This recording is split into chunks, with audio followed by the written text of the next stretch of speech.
तो शुरू करते हैं आज के सोशल साइंस हलका से।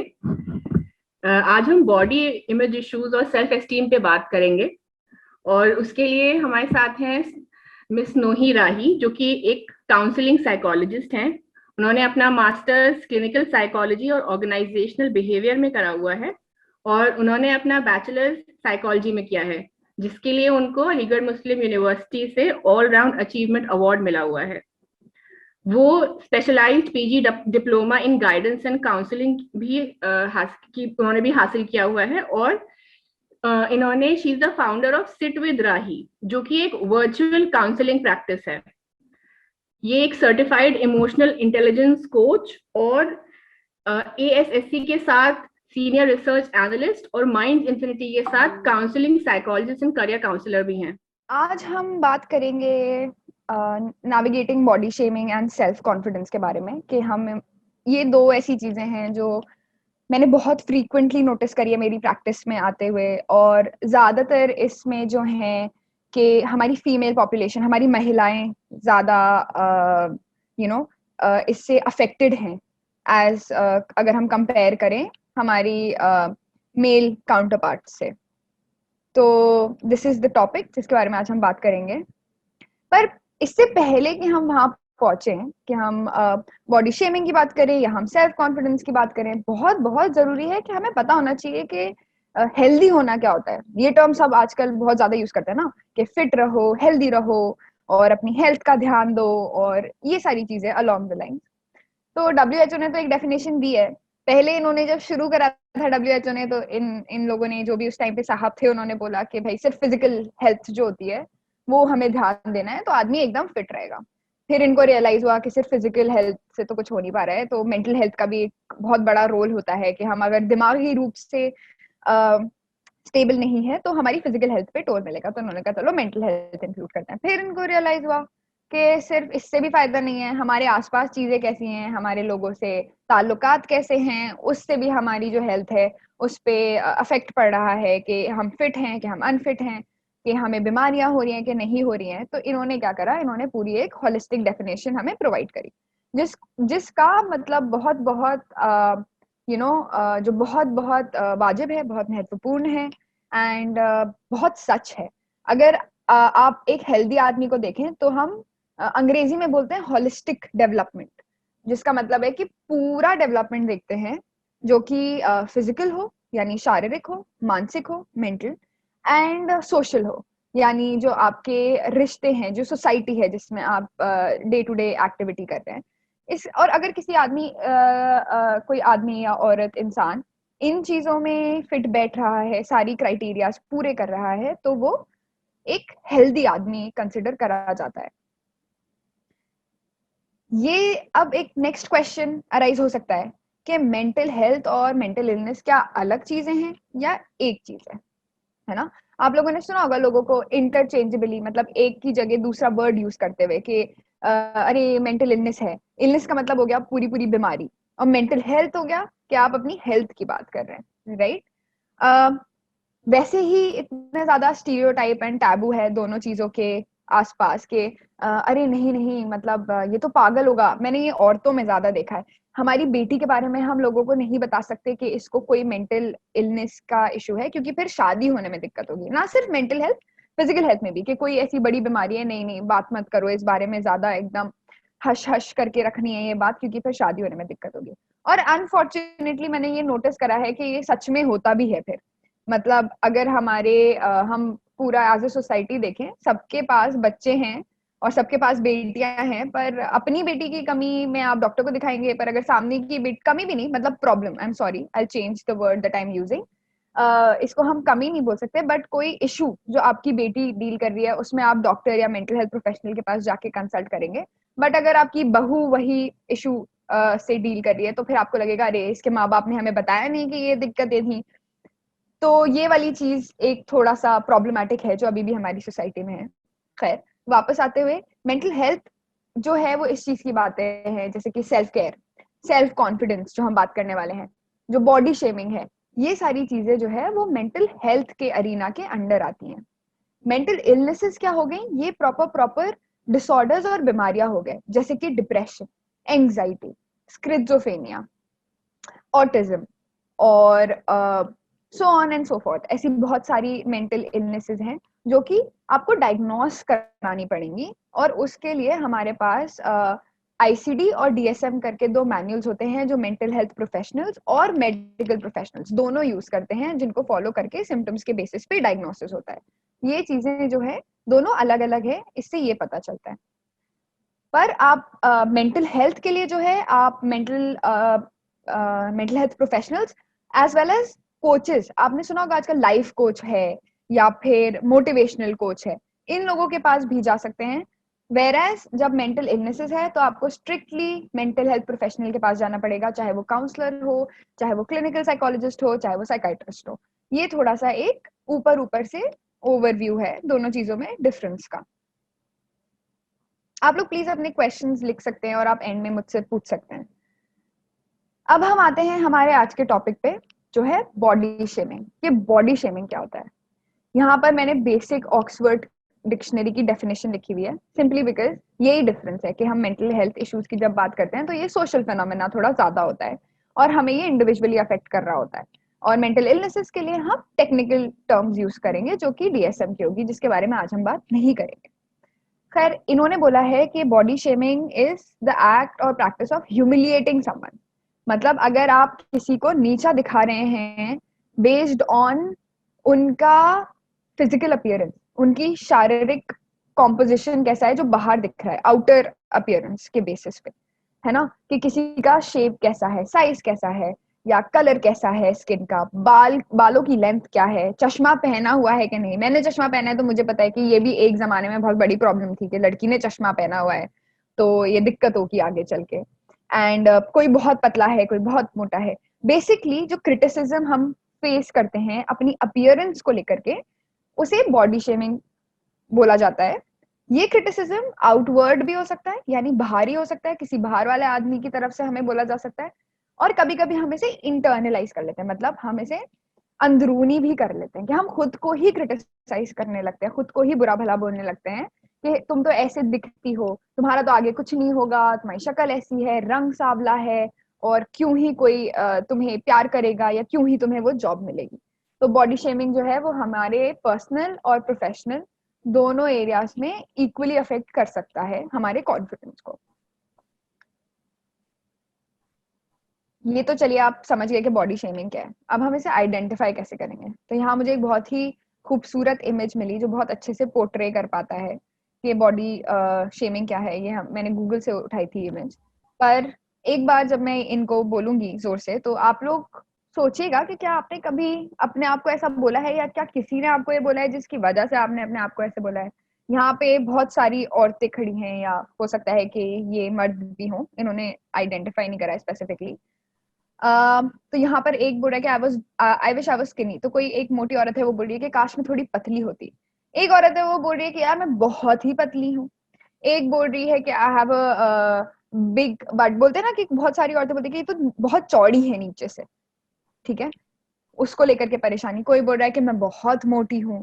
कोई बोल रहा है कि हमारा जो सीना है वो बहुत बड़ा है, हमारा चेस्ट इज टू बिग, तो वो प्रॉब्लमैटिक है, बहुत ज्यादा अटेंशन वो हो रहा है ड्राइव। तो बाद में लोग बोलते रहेंगे अपने आप को कवर अच्छे से करो, कवर अच्छे से करो। आपने कितना ही कवर कर लिया हो बट आपका बॉडी टाइप ही ऐसा है, तो फिर वो शेमिंग में आ जाएगा।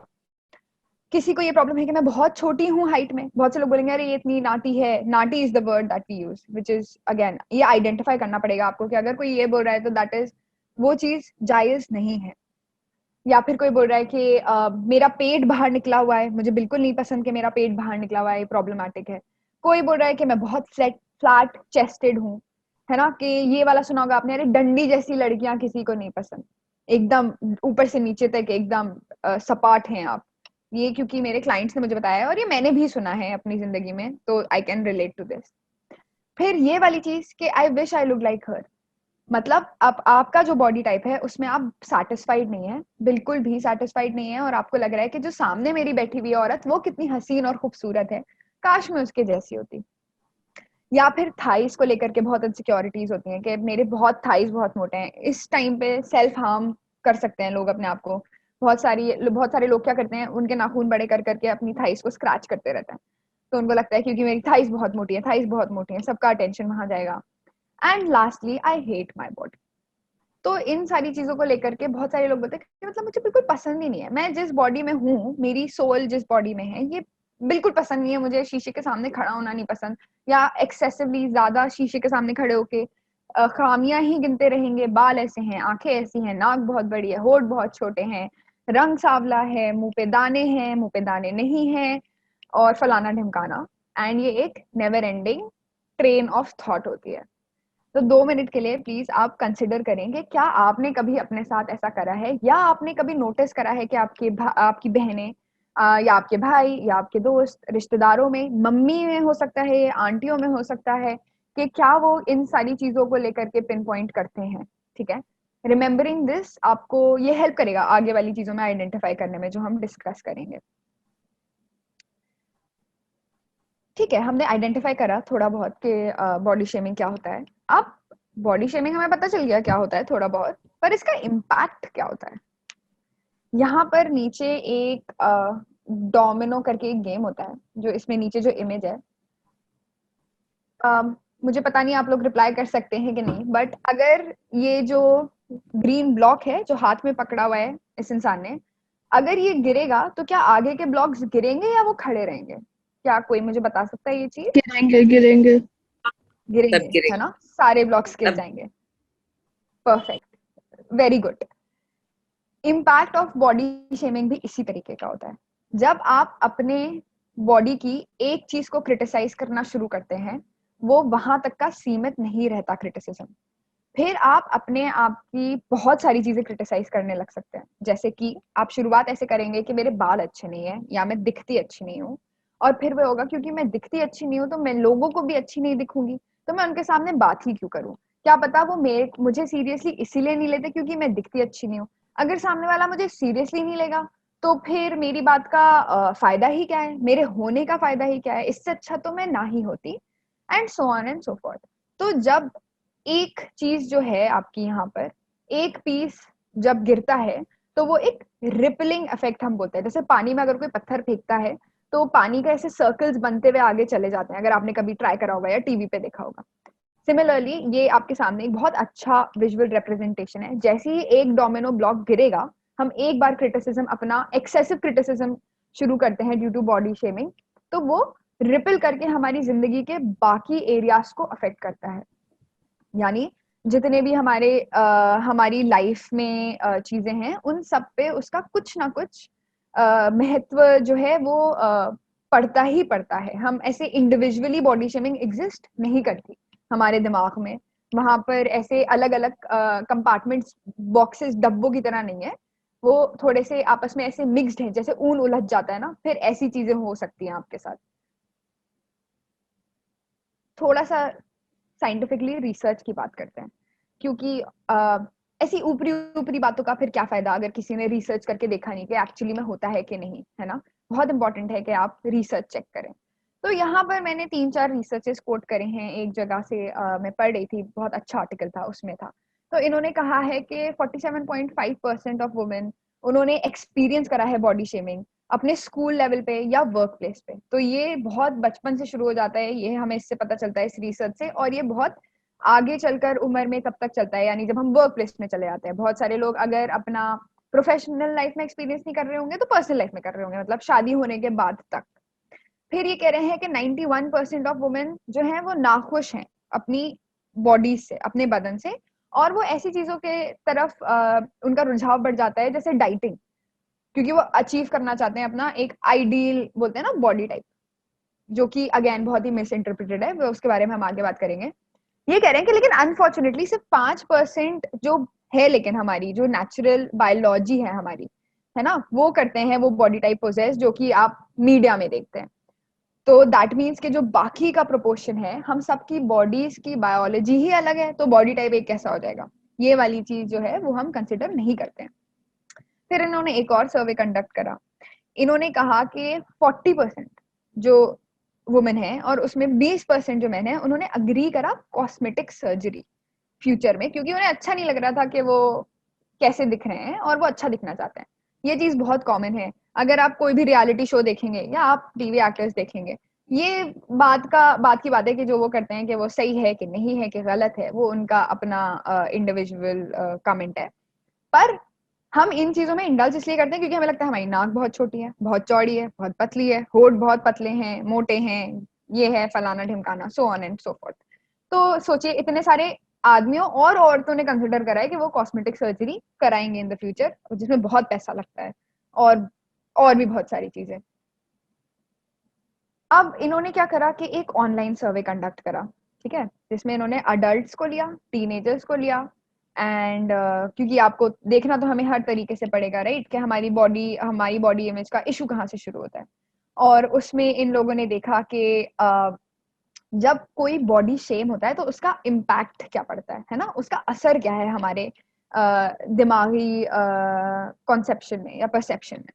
तो उन्होंने बोला कि 34% जो है उन्होंने फील करा डाउन और लो। डाउन और लो का मतलब है मायूस फील होना, ऐसा लगना कि बस यार अच्छा नहीं लग रहा है किसी चीज के बारे में, कुछ करने का दिल नहीं कर रहा है एकदम, मतलब है ना, बस बहुत ही ऐसा अफसोस जताना हर चीज को लेकर के। और 19% ने डिस्गस्टेड फील करा।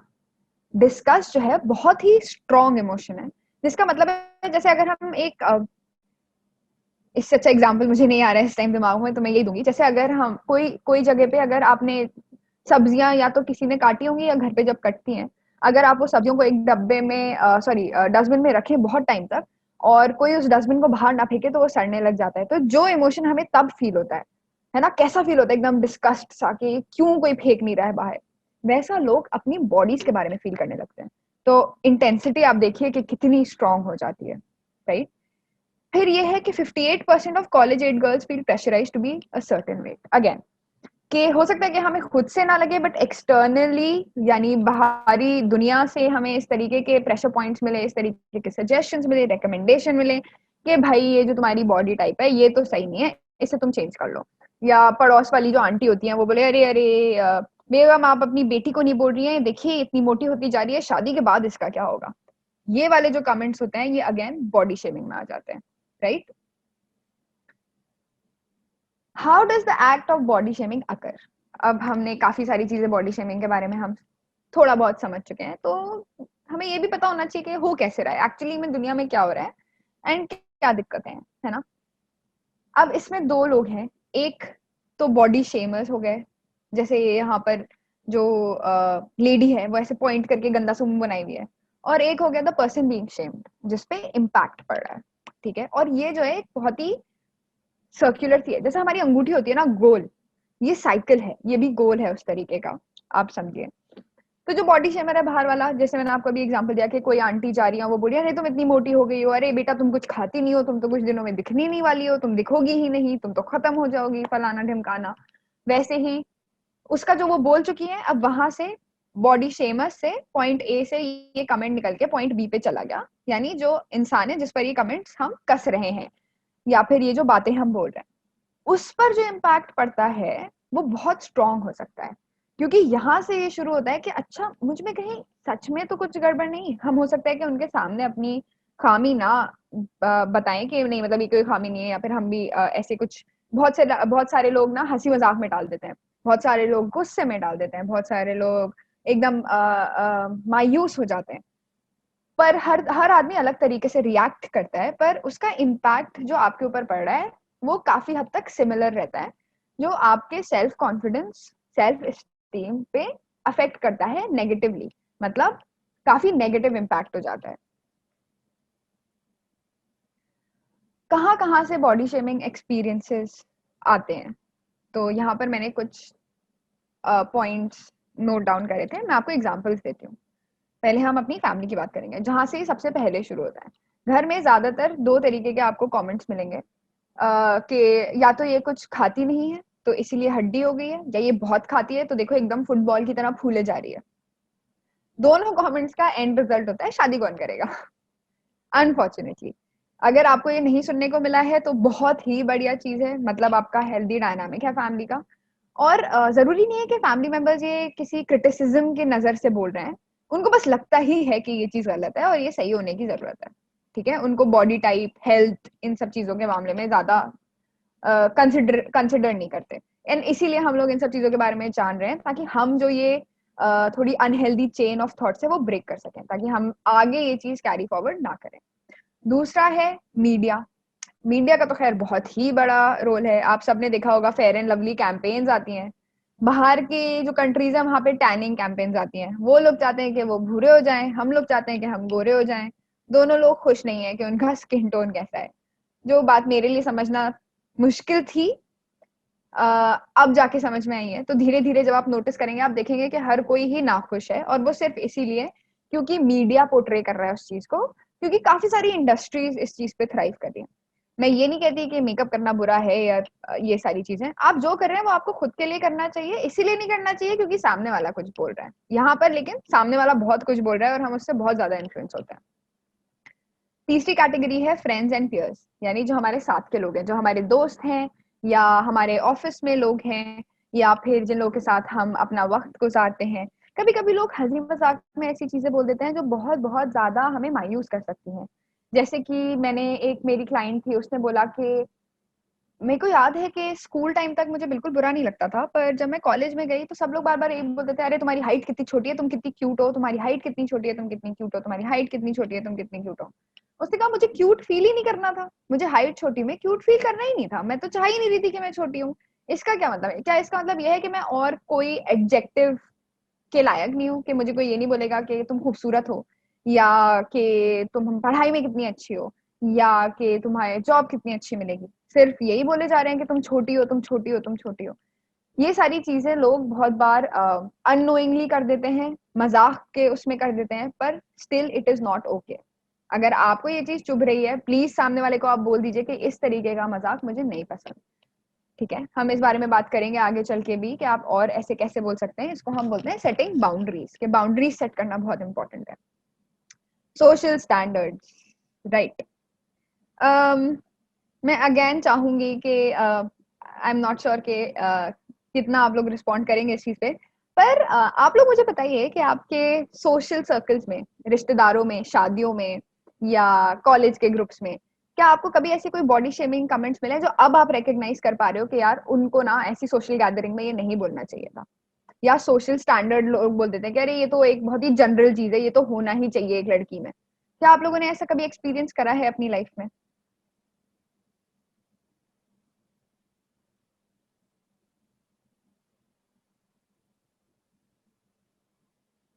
राइट, तो आई थिंक चैट पे सब लोग रिस्पॉन्ड कर रहे हैं, राइट। सो काफी लोगों ने ये वाली चीज एक्सपीरियंस करी है, बहुत बार। बहुत बार, है ना। तो ये जो है, ये प्रेशर सोशल स्टैंडर्ड से आ जाता है, जो आप सोशल इन्वायरमेंट में अपने एक्सपीरियंस करने लगते हैं, जो कि अगेन इज नॉट जस्टिफाइड, ऐसा नहीं होना चाहिए। फिर आया कल्चर। कल्चर तो बहुत इंपॉर्टेंट रोल प्ले करता है। फॉर एग्जाम्पल,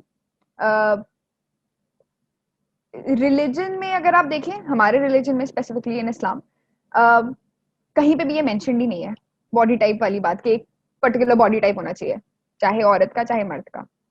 एंड क्योंकि मुझे इसी रिलीजन का थोड़ा सा मतलब जितनी नॉलेज है इसी रिलीजन की है, तो मैं इसी रिलीजन का एग्जांपल दे सकती हूँ। पर कहीं भी मेंशन नहीं है कि बॉडी टाइप एक तरीके की होनी चाहिए।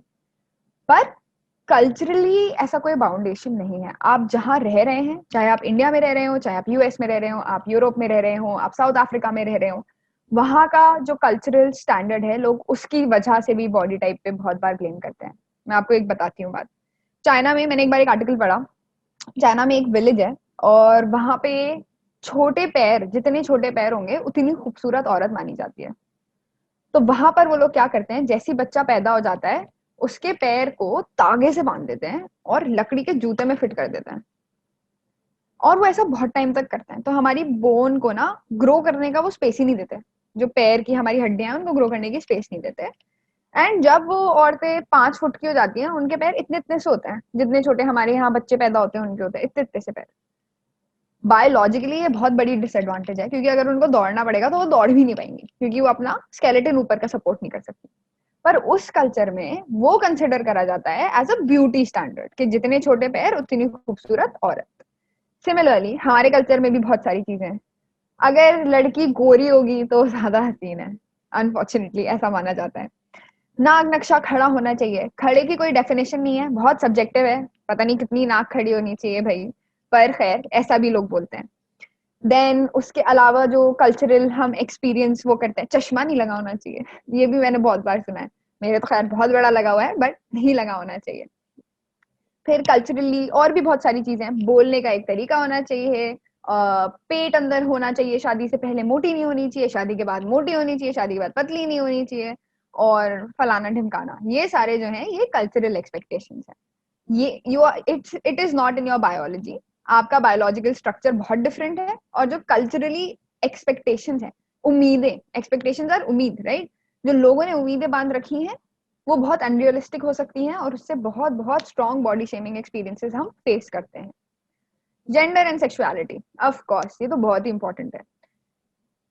हम लोग ऐसा भी कितनी बार कर देते हैं कि अगर एक लड़की वैसे इंडिविजुअल डिफरेंसेस आए थे इसमें पर्सनालिटी के, जरूरी नहीं है कि हर लड़की बहुत हंसमुख हो, और जरूरी नहीं है कि हर लड़की बहुत चुप बैठ सके, लेकिन एक्सपेक्टेशंस बहुत आ जाते हैं कि अगर हम एक पर्टिकुलर जेंडर को बिलोंग करते हैं, यानी कि अगर हम फीमेल हैं तो हमें हमें भाई इस तरीके की क्राइटेरियाज को पूरा करना है। फिजिकली हमारे अपीयरेंस एक सर्टेन तरीके का होना चाहिए, और या फिर एक सर्टेन तरीके का नहीं होना चाहिए, है ना। पर आप क्या करोगे अगर बायोलॉजी उसमें इंटरवीन कर रही है। बहुत सारे लोग हैं, लड़कियां हैं जो अपने बाल लंबे नहीं कर पाती, क्योंकि ठीक है उनकी उन जो आपको हार्मोन चाहिए बालों को लंबा करने के लिए वो नहीं है। एक और बीमारी होती है जो हार्मोन इम्बैलेंस की वजह से हो जाती है, उसमें बीमारी तो क्या मतलब हार्मोन इम्बैलेंस ही है, जिसमें औरतों की फेशियल हेयर ग्रोथ बहुत ज्यादा हो जाती है। और मैंने देखा है कि लेजर थेरेपी के लिए औरतें जाती हैं उसके लिए, जो कि बिल्कुल जा सकती हैं, क्यों नहीं जा सकती, लेकिन उसमें आप उस बंदी को अगर शेम कर रहे हो, उस लड़की को शेम कर रहे हो कि बॉडी हेयर है, बॉडी हेयर है, बॉडी हेयर है, उसकी क्या गलती, उसका तो हार्मोन इम्बैलेंस पे ही है, इसीलिए बॉडी हेयर ज्यादा है ना। तो यहाँ पर gender and sexuality plays a very important role. हमें ये ध्यान में रखना पड़ेगा कि अगर हमारी बायोलॉजी ही थोड़ी ऊपर नीचे हो रही है तो we need to go consult a doctor, and ये वैसे ही ट्रीट करा जाएगा जैसे कि कोई एनी अदर डिसऑर्डर। पर इसमें शेम करके कोई फायदा नहीं होगा। मैं जानबूझ के तो अपने बदन में बाल चिपका नहीं रही हूँ, है ना। और अगर बाल हैं भी तो एवोल्यूशन ने हमें बताया है कि जो लोग ठंडे इलाकों में ज्यादा होते हैं उनके बाल ज्यादा इसीलिए थे हाथों में और पैरों में, ताकि ठंड कम लगे, बनिस्बत उन लोगों के जो गर्म इलाकों में पैदा होते हैं, जिनके बदन में बाल ही नहीं होते। और वो इसीलिए नहीं होते हैं क्योंकि उनको जरूरत नहीं होती है, उसकी इंसुलेशन की जरूरत नहीं होती इतनी, राइट। एक ये जेंडर एंड सेक्सुअलिटी की बात होगी। बायोलॉजी और हेल्थ कंडीशन, राइट। जैसे मैंने इससे पहले आपको एग्जाम्पल दिया, मैं वैसा ही एक एग्जाम्पल दूंगी। अगर कोई आदमी बायोलॉजिकल या हेल्थ कंडीशन की वजह से सफर कर रहा है, जैसे क्रॉनिक इलनेस में, मेरी एक बहुत ही करीबी दोस्त है, उसको क्रॉनिक इलनेस है जिसकी वजह से वो वेट गेन नहीं कर सकती, क्योंकि वो खा नहीं सकती बहुत तरीकों के खाने, प्रोटीन के नहीं खा सकती, ये नहीं खा सकती, वो नहीं खा सकती। वैसे ही मैं और लोगों से मिली, यहाँ पर मैंने क्या करा, मैंने पूछा कि मतलब कि क्यों हो रहा है, तो फिर उसने मुझे बताया, एंड फिर मैंने समझने की कोशिश करी। नॉर्मली लोग जो हैं इन बातों पे सिर्फ समझाने की कोशिश करते हैं, अरे ऐसा कुछ नहीं होता, ये खा लो, वो खा लो, घी खा लो, दही खा लो, पता नहीं क्या क्या खा लो, सब सही हो जाएगा, सब सही हो जाएगा। उन्हें कोई फर्क नहीं पड़ता इस चीज से कि आपकी बॉडी ही वो चीज टॉलरेट नहीं कर पा रही है, और अगर आपने ऐसा करा तो आपको बहुत बहुत बायोलॉजिकल हार्म हो सकते हैं। उनको कोई फर्क नहीं पड़ता इस चीज को लेकर के, जिसकी वजह से भी बॉडी शेमिंग हो सकती है। क्योंकि मैं क्या करूं अगर मेरी बॉडी मुझे अलाउ नहीं कर रही है, मैं क्या करूं अगर मुझे हेल्थ कंडीशन है, मैं क्या करूं अगर मैं कैंसर ट्रीटमेंट में जा रही हूँ और मेरे सारे बाल झड़ गए, मैं नहीं रोक सकती ना अपने सर पे अपने बाल। तो आप मुझे ऐसे देख करके बोलेंगे बेचारी सारे बाल झड़ गए इसके, तो मुझे कैसा लगेगा? मैंने जानबूझ के करा नहीं, पर मुझ पे बहुत बुरा असर पड़ेगा इस चीज का, है ना। या फिर मैंने ये तक सुना है लोगों को, और बहुत अफसोस के साथ मैं बता रही हूँ, उस औरत के पास मत बैठना, कहीं ऐसा ना हो तुम्हें भी हो जाए। ये सारे बहुत स्ट्रॉन्ग एक्सपीरियंसेस हैं और बहुत ही शर्मनाक एक्सपीरियंसेस हैं, बट ये सब बॉडी शेमिंग में आते हैं।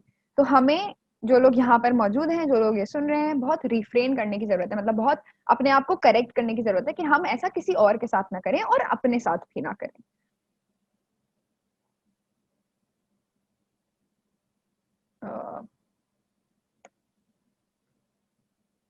Sorry. Adverse impact on mental health. अब जब इतनी सारी दिक्कतें हम इतने सारे एक्सपीरियंसेस हम फेस करते हैं, तो ऐसा नहीं हो सकता कि हमारी जो मानसिक स्थिति है वो परफेक्ट रहे, बिल्कुल ऐसा रहे कि हम तो एकदम क्लाउड नाइन पे हो। इसको बोलते हैं साइकोलॉजी में रिजिलियंस। रिजिलियंस का मतलब होता है कि हमारी बॉडी की मेंटल कैपेसिटी किसी भी बुरी चीज से वापस बाउंस बैक करने की नॉर्मल स्टेट में। कुछ लोगों में रेजिलियंस हाई होता है, कुछ लोगों में लो होता है, पर मेंटल हेल्थ पे ये बहुत स्ट्रांगली इम्पैक्ट कर सकता है बॉडी शेमिंग, अगर हमने इस चीज को, इस प्रॉब्लम को एज अ प्रॉब्लम एड्रेस नहीं करा। यहाँ पर देखते हैं कि कौन कौन से तरीकों से ये हमारे मेंटल हेल्थ पे इम्पैक्ट कर सकता है। Suicidal thoughts and inflicting self harm, ये बहुत ही अनफॉर्चुनेटली कॉमन अफेक्ट होता है कि बस के मतलब क्या फायदा जीने का, क्या फायदा जब सामने मतलब जब जब मैं इतनी ही बुरी हूँ या मैं इतना ही बुरा हूँ कि मेरी तो कोई शक्ल भी देखना, मतलब मेरी शक्ल भी देखना नागवारा है, तो फिर क्या फायदा जीने का, क्या फायदा। या फिर इतना ज्यादा मेंटल प्रेशर हो जाता है कि आदमी को लगता है यार इस दर्द से झेलना तो अच्छा है कि मैं अपना हाथ काट लूं, वो दर्द झेलना ज्यादा बेटर है, और इसीलिए लोग सेल्फ हार्म करते हैं।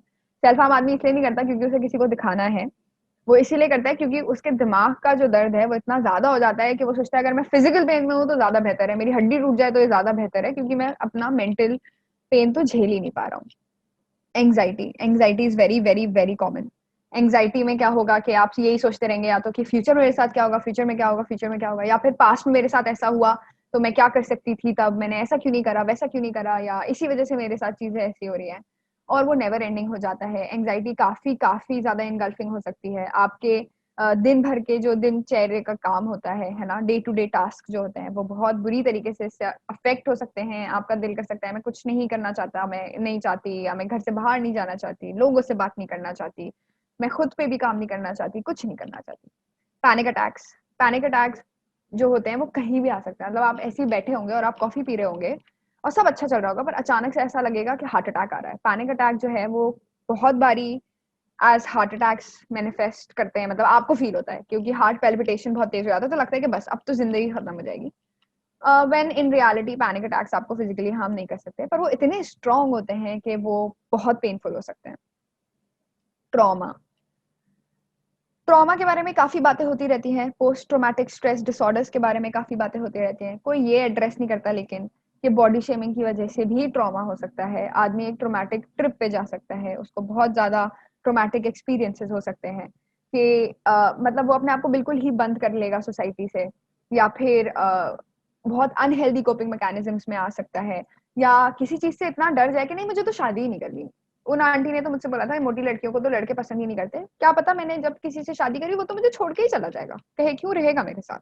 तो वो इतना डर जाते हैं किसी चीज से, इतना ट्रोमैटिक वो एक्सपीरियंस रहता है उनका बचपन का कि वो, या फिर अपनी जवानी का, कि वो चाहते ही नहीं कि इन चीजों में हमें पढ़ना ही नहीं है, हमें अपने हाल पे छोड़ दो।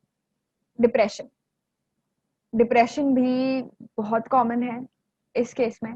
और डिप्रेशन में क्या होगा कि आपको ना बिस्तर से उठने का मन करेगा, ना कपड़े चेंज करने का मन करेगा, ना दांत ब्रश करने का मन करेगा। जिस चीज में आपको खुशी मिलती थी उन सब चीजों से ऐसा लगता है कि किसी ने खुशी निकाल के कहीं फेंक दी। इतना ऐसा फील होने लगता है कि बस मतलब हम सिर्फ अकेले हैं दुनिया में और कोई हमसे कभी मोहब्बत ही नहीं कर पाएगा, ना हम कभी किसी से मोहब्बत कर पाएंगे, और कोई पॉइंट ही नहीं है, चाहे वो माँ बाप हो, चाहे भाई बहन हो, चाहे हमारी औलाद हो, या हमारा शौहर, या हमारी बीवी हो। तो ये डिप्रेशन के सिम्टम्स होते हैं और ये किसी भी सिनारियो में हो सकते हैं। ईटिंग डिसऑर्डर्स, बॉडी शेमिंग का काफी डायरेक्ट लिंक है ईटिंग डिसऑर्डर्स के साथ, जिसमें टेक्निकलिटीज में तो मैं बहुत नहीं जाऊंगी अभी, पर ईटिंग डिसऑर्डर्स में क्या करती हैं औरतें, एक पर्जिंग करके एक चीज होती है। पर्जिंग का मतलब होता है कि आप सबके सामने तो खाना खा लोगे, पर आपको लगेगा कि अगर मैंने ये खा लिया, और आप अपने दिमाग में कैलोरीज कैलकुलेट करते रहते हो कि कितनी कैलोरी हो गई, कितनी कैलोरी हो गई, मैं कितनी मोटी हो जाऊंगी। तो क्या करती हैं औरतें या मर्द, वो जाकर के फिर अपनी उंगलियां हलक में डाल के जबरदस्ती उल्टी कर लेती हैं ताकि वो जो खाना है वो पेट में ना जाए। इस प्रोसेस को हम बोलते हैं पर्जिंग, क्योंकि ये फोर्सफुली होता है, तो इसीलिए हम इसे वॉमिटिंग नहीं बोलते। और ये एक बहुत कॉमन चीज होता है जो लोग करते हैं ईटिंग डिसऑर्डर्स में। और भी बहुत सारी चीजें होती हैं, मैं जर्नलाइज नहीं करूंगी, बट ये एक एग्जाम्पल है कि ऐसी चीजों में भी लोग इंडल्ज करते हैं कि हम वेट गेन ना कर लें। और फिर वो मतलब बहुत बहुत एडवर्सली इम्पैक्ट करता है, इसका प्रॉपर ट्रीटमेंट लेना पड़ता है, और बहुत सारी चीजें होती हैं जो कंसिडर करनी होती है, और ये सब बॉडी शेमिंग की वजह से हो सकता है।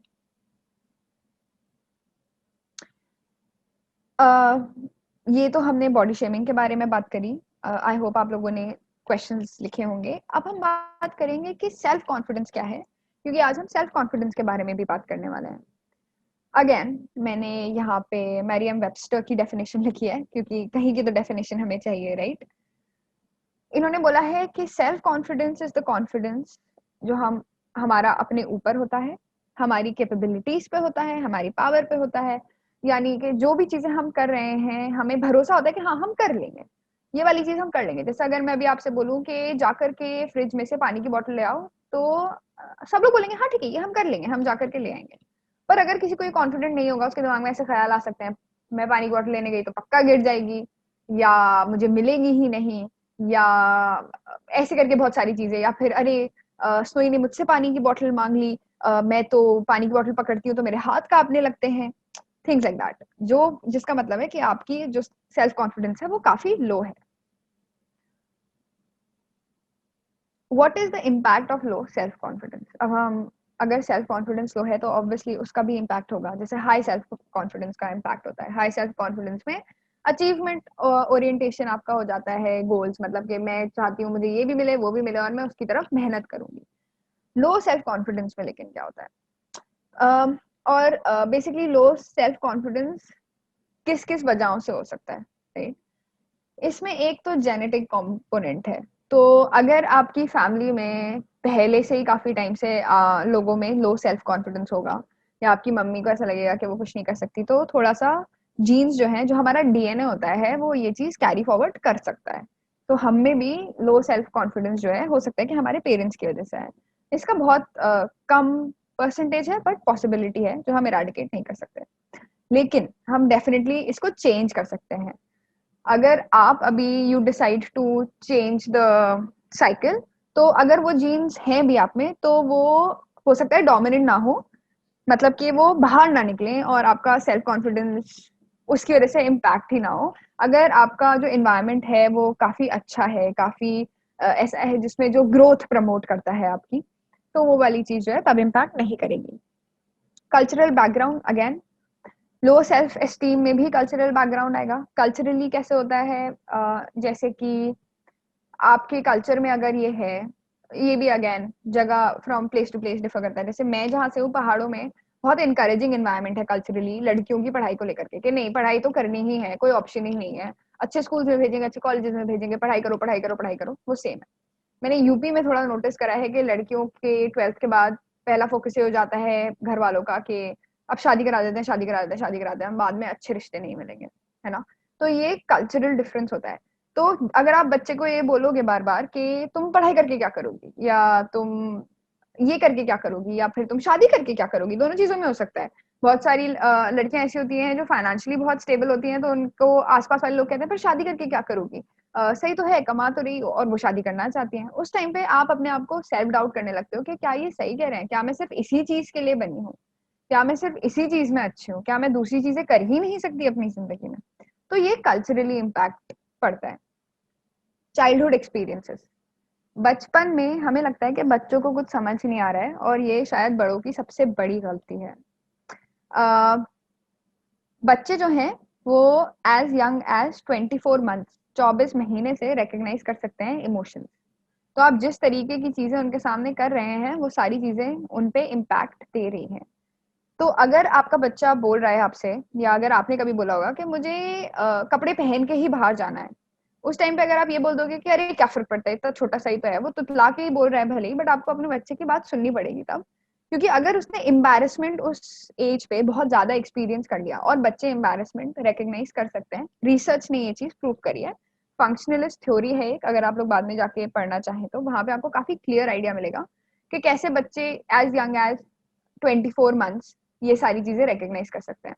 उस टाइम पे ना आपको बच्चों को बढ़ावा देना चाहिए कि अरे ये करो वो करो, नई नई चीजें उनको ट्राई करने के लिए देना चाहिए। अगर वो मिस्टेक भी कर रहे हैं तो एक कॉन्सेप्ट होता है ग्रोथ माइंडसेट का, ये बोलने की जगह तुमसे तो कभी कुछ होगा ही नहीं, ये बोलना चाहिए अच्छा अभी नहीं हुआ अगली बार हो जाएगा, कोई बात नहीं बेटा। यहाँ पर आपका सेल्फ कॉन्फिडेंस बहुत इम्पैक्ट करता है। Similarly with body shaming, let's come back to body shaming. यहाँ पर चाइल्डहुड में अगर आपने किसी बच्चे को बोला कि बचपन में भी चाइल्ड बॉडी शेमिंग होती है, राइट, कि ये तो बहुत मोटा है, खाता ही रहता है या बहुत खाती ही रहती है, तो बच्चा क्या करेगा ना, हो सकता है वो खाना छोड़ ही दे ऑल टुगेदर। और ये वाली चीज जो ईटिंग डिसऑर्डर्स की हम बात कर रहे हैं वो तब से ही डेवलप कर ले, या फिर जबरदस्ती खिलाना, वो भी अनहेल्दी होता है उस टाइम पे, कि खाओ खाओ, खा क्यों नहीं रहे हो, खा क्यों नहीं रहे हो, बहुत पतले हो, बहुत पतले हो। Again that would also lead के बच्चा जो है वो अवर्जन पैदा कर ले कि नहीं मुझे खाना ही नहीं है, तो इतना जबरदस्ती बचपन में करा कि अब मैं बिल्कुल ही खाना छोड़ दूंगा या छोड़ दूंगी। तो चाइल्डहुड एक्सपीरियंसेस हमारे कॉन्फिडेंस को बहुत इम्पैक्ट करते हैं and can also lead to body shaming issues आगे चल के। Self image, body image issues, ये तो बहुत इंपॉर्टेंट है। सेल्फ इमेज का क्या मतलब होता है? बेसिकली हम अपने आप को कैसे परसीव करते हैं, एंड इसीलिए मैंने इसको रेड में करा हुआ है, वो बहुत बहुत इंपॉर्टेंट है। सामने वालों ने तो बहुत सारी चीजें बोल दी है ना, पर ये हमारे ऊपर है कि क्या हम मान रहे हैं उन्होंने जो हमें बोला, क्या हम एक्चुअली ऐसे हो जाएंगे। जब मैं छोटी थी तो हम जब खेलते थे आपस में, तो अगर कोई आदमी या कोई बच्चा साथ वाला कुछ गलत बोल देता था तो जवाब में ये बोला जाता था, जो कहता है वही होता है। मुझे पता नहीं आप लोगों में से कितना ही रिलेट कर सकते हैं, पर काफी बड़े होने तक मेरे सर्कल में ये चलता रहा कि अगर किसी ने कुछ बुरा कह दिया तो पीछे से जवाब आएगा, जो कहता है वही होता है, राइट। जब हम बड़े होते हैं तो हम ये गेम भूल जाते हैं, और बिल्कुल ही भूल जाते हैं, और हमें लगता है कि सामने वाले ने कह दिया तो हम ऐसे ही हो गए। तो अगर किसी ने बोल दिया तुम तो हड्डी पतली एकदम डंडी जैसी हो, तो हमें लगेगा कि यार मैं तो सच में ऐसी हूँ। हम ये कंसिडर ही नहीं करते कि बायोलॉजिकली हम फिट हैं कि नहीं। या किसी ने बोल दिया अरे तुम तो इतनी मोटी हो के चलोगी तो जमीन हिल जाएगी, तो हमें फिर इतनी शर्म आने लगती है कि हम सोचते हैं कि लोगों के सामने ही जाना छोड़ दें, क्योंकि हमें तो हर कोई मोटा बोलता रहेगा। ये बहुत एक्सट्रीम एग्जाम्पल्स हैं, पर वो इसीलिए क्योंकि हम इंटरनलाइज कर लेते हैं। हम सोचने लगते हैं कि ये सच है, कि ये एक्चुअली में ऐसा है। हम अपने ऊपर मेहनत करना छोड़ देते हैं, अपने सेल्फ कॉन्फिडेंस को एकदम ही हाथ खड़े कर लेते हैं कॉन्फिडेंस के नाम पर, एक्नॉलेज ही नहीं करते। तो ये जो है ये सेल्फ इमेज का बहुत स्ट्रॉन्ग पार्ट है, और अगर आप ये फेस कर रहे हैं तो मैं आपको रिक्वेस्ट करूंगी कि please reach out to a professional जो हेल्प कर सके आपको ये चीज प्रोसेस करने में, आइडेंटिफाई करने में एंड प्रोसेस करने में, यानी पहले पहचानने में कि ये दिक्कतें आ रही हैं, और फिर कि अब इन दिक्कतों का हल क्या है, वो हल ढूंढने में मदद कर सके, राइट। हमारा सेल्फ इमेज अच्छा होना बहुत बहुत इंपॉर्टेंट है। एंड ये वाला जो मेरा एग्जांपल था, जो कहता है वही होता है, बहुत बारी क्या करते हैं हम लोग ये दूसरों के साथ भी कर लेते हैं, अपनी इनसिक्योरिटीज हम दूसरों पे प्रोजेक्ट करने लगते हैं कि हाँ बाल ही तो अच्छे हैं तुम्हारे, तो क्या हो गया, क्योंकि हमारे बाल अच्छे नहीं है तो हो सकता है हम सामने वाले के बालों को अप्रिशिएट करने की जगह एकदम नेगेटिवली क्रिटिसाइज करें, है ना। हम धिक्कारना शुरू कर देते हैं बहुत सारे लोगों को, अरे वो तो इसीलिए ऐसा कर रही है, अरे उसके पापा के पास तो बहुत पैसे हैं इसीलिए वो ऐसा कर पा रही है, फलाना ठिकाना, क्योंकि हम अपनी इनसिक्योरिटीज छुपाना चाहते हैं। तो वो भी एक चीज है जो हम करते हैं एज अ कोपिंग मैकेनिज्म बोलते हैं साइकोलॉजी में, पर ये बहुत हेल्दी कोपिंग मैकेनिज्म नहीं है, क्योंकि जेलेसी या ईर्ष्या बोलते हैं हिंदी में, ये बहुत स्ट्रॉन्ग इमोशंस होते हैं और ये आपकी इम्यूनिटी को भी बहुत नेगेटिवली इम्पैक्ट करते हैं। तो ये एक और चीज है जो हमें नोटिस करना चाहिए। And then there are other environmental factors, मतलब ये सारी चीजें तो हो गई, बट हमारा इन्वायरमेंट भी बहुत कंट्रीब्यूट करता है कि आपके घर वाले कैसे हैं, वो कितना सपोर्टिव हैं कि नहीं, दोस्त कैसे हैं, कितने सपोर्टिव हैं कि नहीं, वर्क इन्वायरमेंट कैसा है, वहां पर तो ऐसा नहीं है कि कोई बॉडी शेम कर रहा है, बॉडी शेम के साथ साथ अनड्यू एडवांटेज उठाने की कोशिश कर रहा है, जैसे ये वाला इंस्टेंस, अरे तुम तो मेरी बेटी जैसी हो करके किसी के बॉस ने आपके कंधे पर हाथ रख दिया। तो बेटी जैसी होने में और बेटी होने में बहुत फर्क है। मुझे नहीं पसंद आप मेरे कंधे पे हाथ रखें, प्लीज मेरे कंधे पे हाथ ना रखें, ऐसी चीजें बोलना उस टाइप पे बहुत जरूरी हो जाता है, क्योंकि यहाँ पर अगेन बाउंड्रीज वाली चीज आती है। ये सारी चीजें आपकी बॉडी को लेकर के आपके सेल्फ कॉन्फिडेंस को जो है गलत तरीके से इम्पैक्ट कर सकती हैं। इस बारे में हम बात कर रहे थे, relationship between body shaming and self confidence. So काफी सारी स्टडीज थी जो कि मैंने यहाँ कोट नहीं करी, बट आई थॉट कि मैं फिर भी उस बारे में थोड़ा बात करना चाहूंगी, जो दिखाते हैं कि जो low self esteem and low confidence है वो सेल्फ इमेज के साथ एसोसिएटेड है। और जो सेल्फ इमेज है वो लो इसलिए है क्योंकि कहीं ना कहीं जिंदगी में हमने एक्सपीरियंस करे हैं बॉडी शेमिंग इंसिडेंट्स, और वो इंसिडेंट हमारे दिमाग में ना घर कर गया है, वो रुक गया है और हम उसे बाहर नहीं निकाल पा रहे हैं, जिसकी वजह से अब वो अलग अलग तरीकों से हमारे सेल्फ कॉन्फिडेंस को अफेक्ट कर रहा है। अगर मैं आपसे अभी पूछूंगी आपका सेल्फ कॉन्फिडेंस कैसा है, या रैंडमली किसी से पूछूंगी, तो ज्यादातर लोग बोलते हैं हाँ ठीक है, मतलब सही है, वी आर कॉन्फिडेंट, है ना। पर एक्चुअली में जब आप उससे बैठ के बात करने लगे तो वो आदमी बोल सकता है नहीं यार, पर ना मुझे कॉन्फिडेंट नहीं लगता जब मैं स्पीच देने जाता हूँ। या फिर अगर मैं या कोई ऐसी लेडी जो कि थोड़ी हेल्दी है ना, वो बोलेंगी कि नहीं मुझे ना इस तरीके के कपड़े पहनना अच्छा नहीं लगता, क्योंकि मुझे लगता है सब मुझे ही घूर रहे हैं। या अगर वो कुछ बहुत ढीला भी पहने हुए हैं, अगर आपकी बॉडी टाइप ही ऐसा है कि फिर भी कुछ हिस्से आपकी बॉडी के हाईलाइट होंगे, तब भी उनको ये लगेगा कि नहीं इसमें मेरी ही गलती है, या मैंने ही कहीं कुछ गलत करा होगा। तो ये जो सेल्फ इमेज वाली दिक्कतें हैं, ये बॉडी शेमिंग के साथ बहुत ही अच्छे से मिलजुल कर हमारे सेल्फ कॉन्फिडेंस और सेल्फ एस्टीम को एकदम लो कर देते हैं। व्हाट कैन वी डू, ये बहुत इंपॉर्टेंट पार्ट है हमारे आज के सेशन का, कि इन सारी चीजों में हम क्या कर सकते हैं, है ना। पहली चीज है थिंक बिफोर यू स्पीक। तो बहुत इंपॉर्टेंट है और इसमें बहुत मेहनत लगती है। सुनने में आसान है कि सोच के बोलना चाहिए, करने में बहुत मुश्किल है। जब आप सामने वाले से बात करें या जब आप खुद से बात करें, तो बहुत इंपॉर्टेंट है कि आप सोचें कि आप बोल क्या रहे हैं। हो सकता है आप उस टाइम पे, और कितनी बार ऐसा होता है कि बेख्याली में हम चीजें बोल देते हैं, तो अपने आप को करेक्ट करिए। ये बोलना, अगर आपको लगता है कि ये सामने वाला अगर मुझे बोलेगा तो मुझे अच्छा नहीं लगेगा, तो आप भी ये चीज सामने वाले को ना बोलें। जैसे कि मैंने ओवर द टाइम पीरियड ये रियलाइज करा, मेरी हाइट क्योंकि थोड़ी ठीक है, कि जो मेरे थोड़े शॉर्ट फ्रेंड्स हैं, मैं उनको बार बार ये ना बोलूं कि अरे तुम कितने क्यूट और छोटे हो।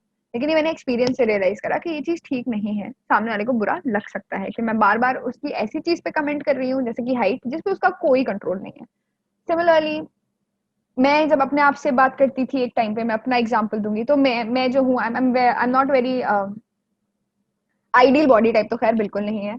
मैं थोड़ी पतली सी हूँ, तो मैं बार बार यही सोचती थी कि अरे मैं इतनी दुबली हूँ, मैं इतनी दुबली हूँ, कोई कपड़ा अच्छा नहीं लगेगा, कुछ भी अच्छा नहीं लगेगा, और खाना क्यों नहीं लगता, और सब बोलते रहते हैं, और ये सब वो सब। फिर मैंने अपने आप से बोलने का तरीका चेंज करा कि इट डजेंट मैटर, मैं हेल्दी हूँ, मैं चल फिर पाती हूँ, मैं अपना काम खुद से कर लेती हूँ, मैं सामान उठा लेती हूँ जो मुझे उठाने की जरूरत है, और बिना किसी तकलीफ के, जिसका मतलब है कि मेरी बॉडी बिल्कुल परफेक्टली फिट है। मेरा बॉडी टाइप हो सकता है कि लीन हो, पर उसमें मेरा कोई कंट्रोल नहीं। तो हमें इस चीज का बहुत ध्यान रखना है कि हम अपने आप से कैसे बात करते हैं और सामने वाले से कैसे बात करते हैं। Practice thanking your body.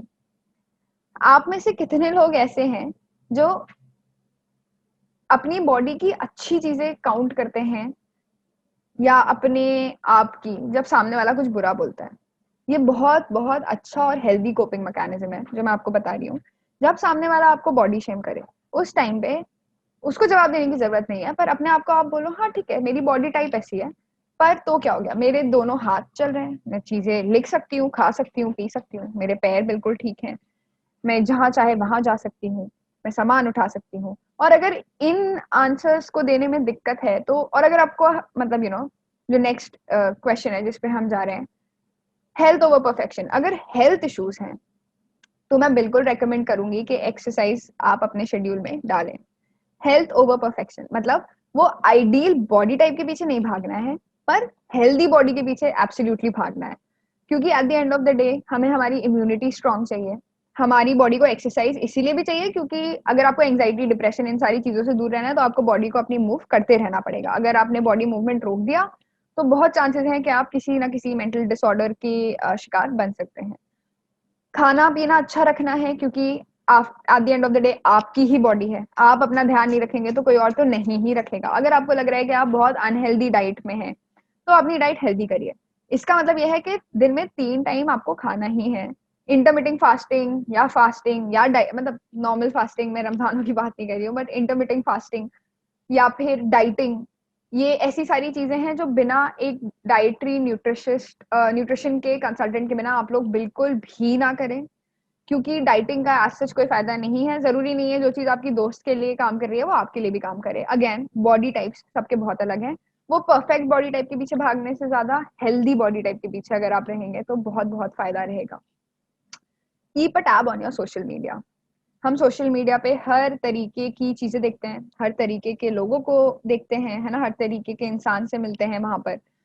जरूरी नहीं है जो आप सोशल मीडिया पे देखें वो सच हो। मैंने कितने सारे डिबंकिंग मिथ्स देखे हैं जिसमें एक तरीके की पैंट्स होती हैं, या कोई भी पैंट्स होती हैं, अगर वो आप अपनी नाभि के ऊपर बांधेंगे तो ऐसा लगेगा आपका स्टमक बिल्कुल फ्लैट है, और अगर आप नाभि के नीचे बांधेंगे तो आपका नॉर्मल स्टमक दिखेगा, है ना। ऐसे ऐसे करके बहुत सारी चीजें हैं। तो सोशल मीडिया अगर आपको ट्रिगर कर रहा है कि यार वो इतनी खूबसूरत है, मेकअप से एक्ने छुप जाते हैं, आई होप आपको पता हो। अगर मैं भी बहुत मेकअप करके बैठूंगी तो कुछ नहीं दिखेगा मेरे मुंह का, और सब एकदम ऐसा लगेगा कि बिल्कुल क्लीन स्लेट है। कुछ लोगों की स्किन एक्चुअली में ऐसी होती है, कुछ लोगों की नहीं होती है। अगर ये वाला केस है, डर्मेटोलॉजिस्ट को कंसल्ट करिए, आप खुद से बहुत सारी चीजें ट्राई ना करिए अगर आपको लग रहा है कि पेनफुल है एक्ने, क्योंकि वो पेनफुल हो सकता है। बट अगर नॉर्मल है, आपको पता है कि ये होते रहते हैं जाते रहते हैं, होते रहते हैं जाते रहते हैं, तो उससे आपके कॉन्फिडेंस को आप हिट करने की कोई जरूरत नहीं है। जितना आप एक्सपेक्ट जितना आप अपने आप को एक्सेप्ट करेंगे, जितना आप एक्सेप्ट करेंगे कि हाँ ठीक है मेरी बॉडी का पार्ट है और मेरी बॉडी इस तरीके से डील कर रही है, बहुत सारे अंडरलाइंग इश्यूज होते हैं, पीसीओडी पीसीओएस, जिसकी वजह से दिक्कतें आ सकती हैं, तो इट्स ऑलवेज गुड कि आप किसी मेडिकल प्रोफेशनल को कंसल्ट करें, पर खुद पे इतना ज्यादा जोर ना लें। तो जब आप सोशल मीडिया पे जा रहे हैं और आपको लग रहा है कि आप ट्रिगर हो रहे हैं, ट्रिगर हम वर्ड यूज करते हैं कि बुरा लग रहा है, एकदम से ऐसा लगता है झटका सा कि देख करके तो बस अब मेरा मन कर रहा है मैं कंबल में छुप जाऊं और कभी बाहर ना निकलूं, उन प्रोफाइल्स को अनफॉलो करिए। सोशल मीडिया मीडिया का इनटेक कम करिए, अपना ध्यान रखिए, अपनी मेंटल हेल्थ का ध्यान रखिए। सेट बाउंड्रीज, ये बहुत इंपॉर्टेंट है। अगर सामने वाला जब आपसे बात कर रहा है और आपको लग रहा है कि उसने एक लाइन क्रॉस करी है, आप पहले उसको करेक्ट करिए, क्योंकि अगर आपका रिश्ता उससे अच्छा है कि नहीं मुझे नहीं पसंद कि तुम मुझसे ऐसे बात कर रहे हो, इस बारे में बात मत करा करो, बिकॉज नहीं अच्छा लगता। आपने अच्छे से बता दिया, एक बार बता दिया, दो बार बता दिया, जब तीसरी बारी भी वैसा हो रहा है तो आप अपनी साइड से बाउंड्री सेट करके डिस्टेंस बना लीजिए। सामने वाला नहीं चेंज होगा क्योंकि आपने उसको बोल दिया चेंज होने के लिए, अगर वो नहीं समझना चाहेगा।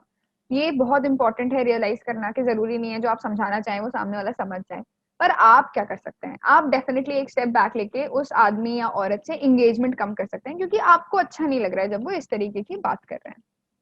मेक चेंजेस एट होम, ये तो बहुत जरूरी है। हो सकता है कि आप लोगों ने काफी कुछ फेस करा हो, बट जो नेक्स्ट जनरेशन है, या अब आपकी मम्मियों के साथ ऐसा ना हो, या चच्चियों के साथ ऐसा ना हो, या भाभीियों के साथ, या बच्चों के साथ, किसी के भी साथ ऐसा ना हो कि लोग उनको बॉडी शेम करें, तो आप साइकिल ब्रेक कर सकते हैं, या आपको कोई बॉडी शेम ना करे।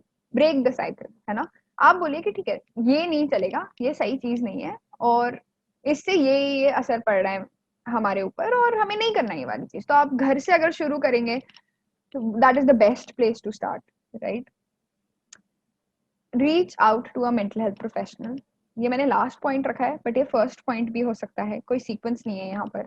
अगर आपको लग रहा है कि बॉडी शेमिंग इश्यूज की वजह से दिक्कतें आ रही हैं, सेल्फ कॉन्फिडेंस लो है, सेल्फ एस्टीम लो है, सिर्फ बॉडी शेमिंग इशू की वजह से भी नहीं, किसी भी वजह से डे टू डे फंक्शनिंग नहीं हो पा रही है, कोई समझ नहीं रहा है, कोई सुनना नहीं चाहता है, कोई समझना नहीं चाहता है, और बहुत सारी ऐसी चीजें, please please mental health professional को आप रीच आउट करिए। आप काउंसलर्स के पास जा सकते हैं अगर मेंटल हेल्थ की दिक्कतें हैं, तो आप कोचेस के पास भी जा सकते हैं, बट आई स्टिल मैं ये रेकमेंड करूंगी कि एक बार आप प्लीज डिग्रीज चेक कर करके मेंटल हेल्थ प्रोफेशनल्स के पास जाएं, और अच्छे मेंटल हेल्थ प्रोफेशनल्स के पास जाएं।